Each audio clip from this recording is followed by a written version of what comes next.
siang, menjelang sore. Bagaimana kabarnya Bapak Ibu? Sehat-sehat aja. Saya meminta waktu Bapak Ibu untuk saya mendiseminasikan tentang materi dari guru penggerak, yaitu tentang budaya positif yang saya dapat. Nah, di mana nanti budaya positif ini adalah berkaitan dengan apa yang ada di sekolah kita. Baik Bapak Ibu.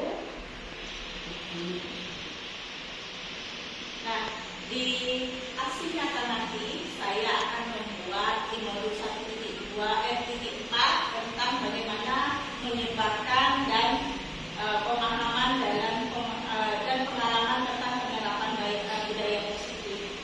Di sini budaya positif itu sendiri, konsep utama dari budaya positif adalah di mana ada 7 Bapak Ibu. Di mana di sini ada perubahan paradigma belajar, kemudian ada disiplin positif, kemudian kebutuhan dasar manusia, motivasi perilaku manusia, kemudian di sini nanti juga bagaimana siswa dan guru khususnya ada di posisi kontrol di mana institusi, kemudian kita nanti meyakini keyakinan kelas yang mana kita sudah dapat tentang keyakinan kelas, kesepakatan kelas yang kita buat, kemudian nanti bagaimana menangani ketika siswa-siswa kita itu melakukan kesalahan, yaitu melakukan sebuah restitusi.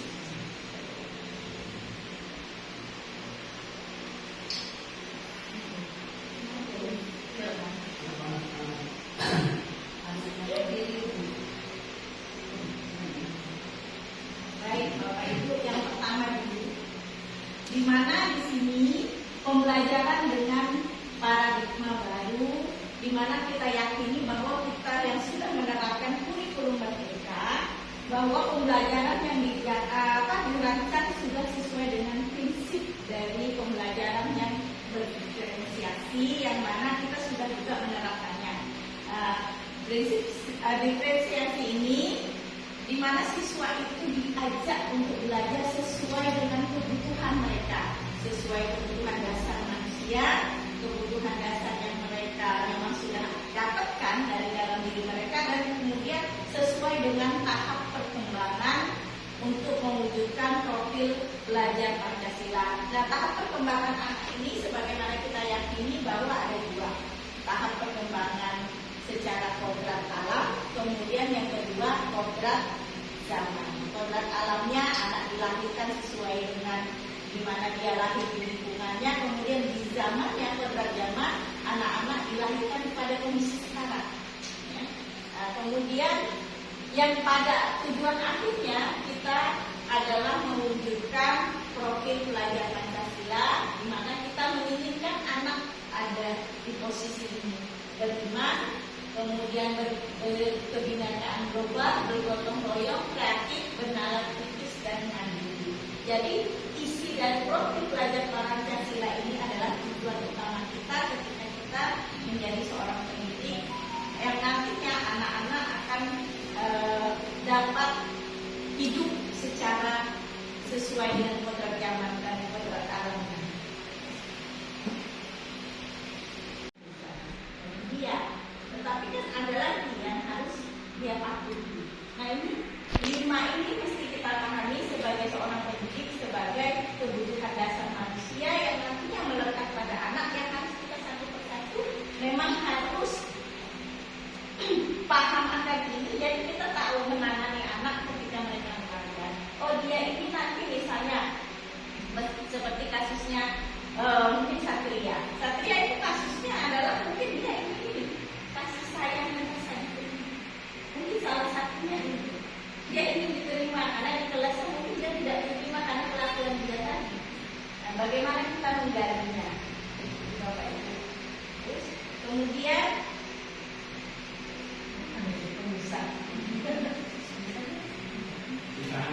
ya.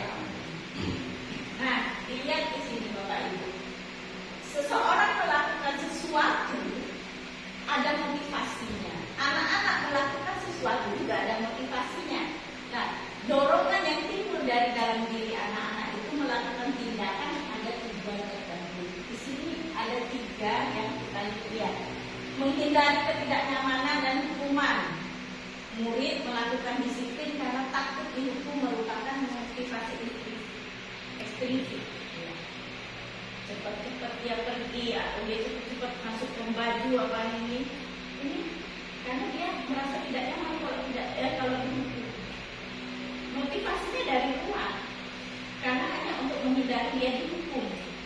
Kemudian yang kedua, imbalan, penghargaan dari orang lain melakukan karena ingin mendapatkan imbalan. Contohnya tadi ini tadi, kamu kalau ini saya kasih ini, atau kamu kalau melakukan ini saya akan kasih nilai ini. Nah, itu motivasi dari luar juga. Ya, sama kayak perlombaan itu kan motivasi dari luar, dapat piala, penghargaan dan sebagainya. Kemudian yang ketiga, ini yang ingin kita golkan kepada anak-anak, motivasi dari dalam dirinya dia. Menghargai nilai-nilai kebajikan yang dia punya sendiri di dalam dirinya, yaitu dengan melakukan disiplin diri karena sadar akan nilai-nilai kebajikan dirinya. Itu nilai intrinsik yang ingin kita capai dari anak-anak kita.